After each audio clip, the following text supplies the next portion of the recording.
Twitter is not the public square. Twitter is a private company and it can moderate content however it wants. This has been the crux of liberals' defense of online censorship, and they've stayed perfectly on script in the wake of the recent Twitter files dumps.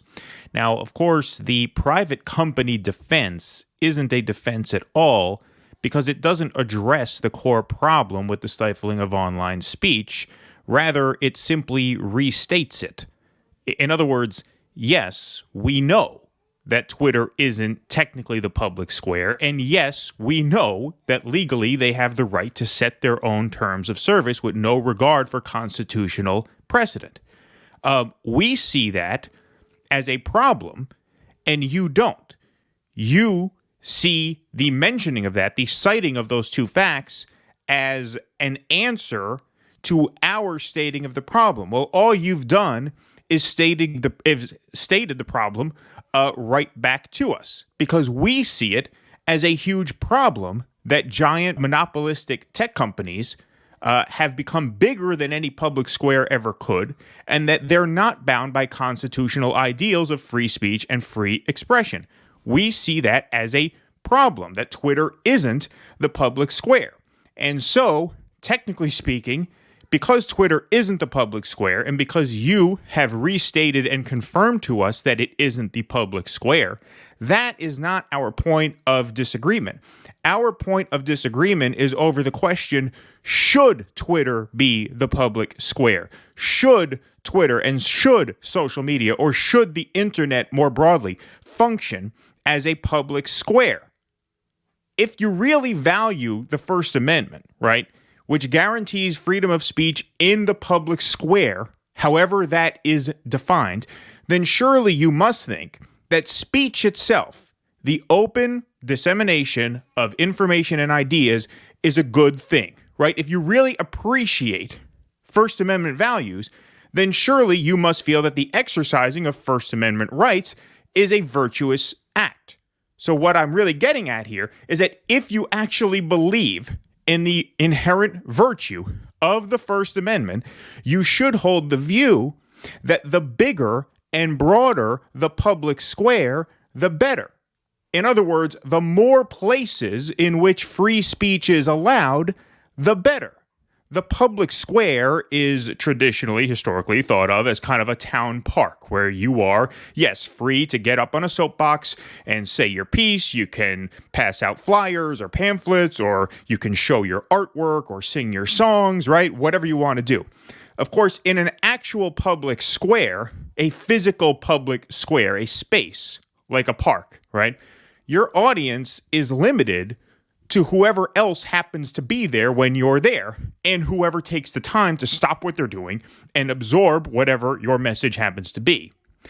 When the internet came along, so did the potential for a truly global public square in which anyone with a connection could express their ideas, and anyone else anywhere on Earth could absorb those ideas and communicate back if they felt inclined to do so.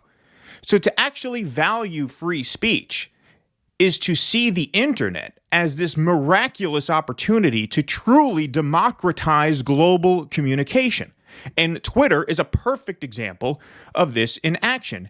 Anyone with a Twitter handle can communicate directly with anyone else who has a handle, up to and including the President of the United States. What could be more democratic than that? What could be more consistent with First Amendment values than that? And so if this space functioned as a new kind of public square, wouldn't that be the ultimate realization of free speech values? Yes, it would. Of course it would, which means that the reason it doesn't function that way now is by design. It's because the people running it don't want it to. And that is our argument. So when liberals so emphatically state that Twitter isn't the public square, what they're really saying is that they don't want it to be, because they like that private companies are empowered to censor online speech. They like it. And so their point that Twitter isn't the public square is not just an articulation of fact, but it is rather a statement of preference. They want censorship. They like censorship.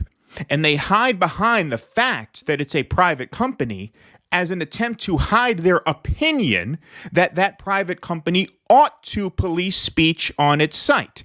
Now, if you feel that policing of speech is a good thing, then you don't believe in free speech. At that point, you feel about free speech the way I feel about deer hunting, right? I allow deer hunting. I don't want to ban deer hunting. I don't want to tell other people they can't hunt deer, but I don't like it.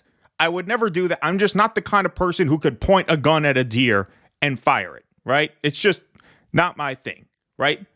And that's the way libs feel about the First Amendment. They feel like, yeah, technically, okay, we can't stop the conspiracy theorist from distributing pamphlets in the park. But if he tries to spread his ideas further by posting them on Twitter, then whoa, Twitter has the right, and in their minds, not just the right, but the duty, the obligation to proactively stop him from doing so. They have to stop him because now he's online where he not only has the capacity to speak, but he has the capacity to reach millions of other people online with his crazy ideas, right? So they believed in his right to speak as long as he was speaking in a public square, in a town park, where he couldn't be heard by significant numbers of people. But of course, the right to speak is meaningless if you don't also have the right to be heard, right? So what this means is that not only should everyone have the right to say what they want, but everyone else should have the right to listen as well. And the person saying it should be saying it with the understanding that everyone else has the right to hear him and the ability to hear them if that ability can be guaranteed in the form of a global communication system like the internet, right? Once again, if you believe in the value of speech, in the inherent goodness of speech, then you must also believe that. You must also believe that, sure, if we can make it possible, if we can facilitate communication, if we can facilitate dissemination of ideas, then we should facilitate it, not stifle it, right? Now, don't confuse this with me saying that everyone is entitled to a following. You are not entitled to a large following, right? And so if we put this in Twitter terms, right, you have the right to tweet what you want, and then your following depends on how many people like it. If people like it, they'll follow you. If they don't like it, they won't follow you. If they really don't like it, they will block you, right? That's all fair, right? I don't have any problem with that. What I'm saying is that the right to speech includes the right of your speech to travel as far into the world as the world will take it without it being sabotaged by individuals or institutions who don't like it, right? Sabotaged, not ignored. Someone doesn't like what you say, like I said, they don't follow you. That's fine. I'm talking about the people behind the scenes turning down the master volume on your voice in the form of, what do they call it? Visibility filtering, which is their Orwellian term for shadow banning, right? That is antithetical to the spirit of the First Amendment, period, right? Now, is that a direct violation of the First Amendment? No. But that brings us back to the main point. We've already conceded that Twitter is, in fact, a private company that can set its own rules independent of First Amendment standards. We just think that it shouldn't. We think that its terms of service should be more consistent with constitutional ideals, and you, the liberals, don't. You like that they have the right to be more restrictive, and you feel that they should be more restrictive. And so if you're happy about the fact that tech companies are empowered to restrict speech on their platforms, it means you don't believe in the virtue of a globalized and democratized public square. What you believe is that elite gatekeepers should promote certain ideas and certain values, yours, and that they should stifle others. Liberals long for a world in which the public square, the only realm in which constitutional principles supersede the sort of rules and codes of private institutions, corporations, universities, right, is localized and analog. They want a small physical public square because in that world, the dissemination of ideas is slow, it's arduous, and ultimately it's quite difficult. And they like it that way.